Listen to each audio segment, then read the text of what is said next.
તમે first food કયું suggest કરી શકો અને જ્યારે સ્ટાર્ટ કરવું હોય તો કયા મીલ થી સ્ટાર્ટ કરવું જોઈએ? So it should be started with breakfast because કંઈક બી ઇમરજન્સી હોય, કંઈક ક્રેશ આવે, કંઈક ઇન્ડાઇજેશન થાય, વોમિટ થાય, તો we have the entire day.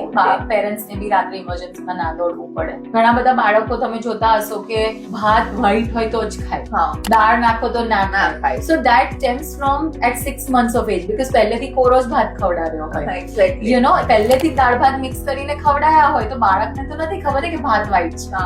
So there should be a constant variety in color like દાળ ભાત. Consistency એટલે એક દિવસ તમે રાઈસ આપ્યો, ખીચડી આપી, તો એક દિવસ તમે રાબ આપી which is liquid. So liquid and solid ની consistency માં variety હોવી જોઈએ અને textures માં હોવી જોઈએ. જેમ કે એક વખત તમે કેળું આપ્યું જે slimy છે તો બીજી વખત તમે ચીકુ આપ્યું જે કકરું છે. So there should be it's not the first food which is important, it is the constant variety of food you are giving in the next 6 months is more important.